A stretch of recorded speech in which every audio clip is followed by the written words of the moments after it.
I'm Command Master Chief Steph Bass. I would like to discuss how the Naval Special Warfare Center trains future SEALs in and around the water.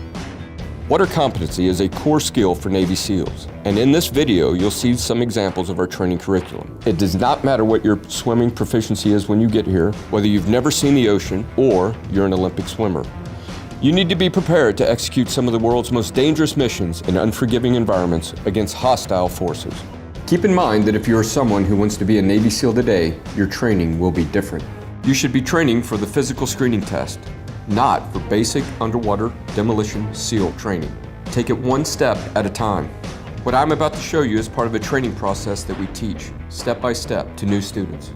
You can find out more about the physical screening test and how to train for it on our public website, sealswic.com. Let me begin by explaining how and why we conduct this training. Outline our approach to safety and professional standards. There are three main points I want you to remember from this video. We take a progressive approach to water competency. We build up the student confidence and comfort in the water as training increases in complexity. It's a carefully planned crawl, walk, run curriculum. Every evolution features safety protocols, including experienced supervision, medical response, and an appropriate instructor-to-student ratio. If you want to be a SEAL someday, you should not be conducting any risky training on your own. All of our aquatic skills are ultimately put to the test in real-world scenarios. There isn't a water competency evolution in our curriculum that does not contribute to skills used in feet-wet missions. This is where all of our training is critical to mission success and the safe return of our team. The training begins after a prospective SEAL student leaves recruit training. The recruit will attend Naval Special Warfare Preparatory School for 2 months of basic swimming in a pool to work with fins and build up endurance until they pass the water competency exit standard, which is a 1,000-meter swim with fins in 20 minutes or less. When they arrive here at the center for orientation, they continue to work in the pool, but also swim in the ocean. Examples of this include conditioning swims up to 2 miles in San Diego Bay, and just past the surf line right off our beach here at Buds. All of this is to build them up for first phase, where they will conduct pool evolutions, like knot tying, a 50-meter underwater swim, and drown proofing. Here is one of our Buds instructors to explain more about drown proofing. Drown proofing, like many of our evolutions, has a crawl, walk, run progression to it. First, we'll tie their feet. Then we tie their hands. Then we tie both feet and hands and ask them to perform a series of tasks in the water, such as bobbing, floating, traveling, mask retrieval, and flips.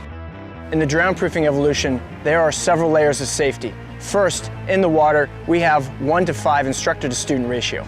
Each instructor is observing 5 students to make sure that they are confident and competent in the water. Above the water, we have safety observers. We have a dive medical officer, corpsmen equipped with life-saving equipment, and an emergency vehicle ready to take a student in distress to the nearest medical facility. Evolutions, such as drown proofing, have very real-world applications in many levels. The most obvious is if you find yourself in a real-world mission and you're tied up in line, bound up in equipment or kelp, it gives you the confidence to know that you've been in a situation like that before and you can resolve it and come home alive. Our training methods are developed over decades of lessons learned and best practices. Operational risk management procedures are briefed and practiced. Students are empowered to call for a training timeout if needed to address any safety concerns. Safety is number one. So once again, if you want to be a SEAL someday, you should not conduct risky evolutions. Just focus on passing the physical screening test. No one expects you to swim 50 meters underwater as soon as you arrive. And we certainly do not want you to conduct drown proofing on your own. Every evolution that we conduct in the water at Buds can be applied to a real-world mission. Those progressive long-distance swims give us the endurance to swim to an objective from the sea, carrying a 60-pound ruck and weapons through harsh surf, rip tides, over the beach into enemy territory. Whether it's parachuting into rough seas in the middle of the night or climbing into a helicopter from a boat in unsteady conditions, every SEAL has the confidence and skill of having trained at Buds to respond to adverse sea conditions underwater or over the water while achieving the mission objective. Basic through advanced aquatic skills learned at the Naval Special Warfare Center form the heart of our Sea Warrior skill set. Our supreme competency in the water is what distinguishes us from other special operations forces as the maritime component of the United States Special Operations Command.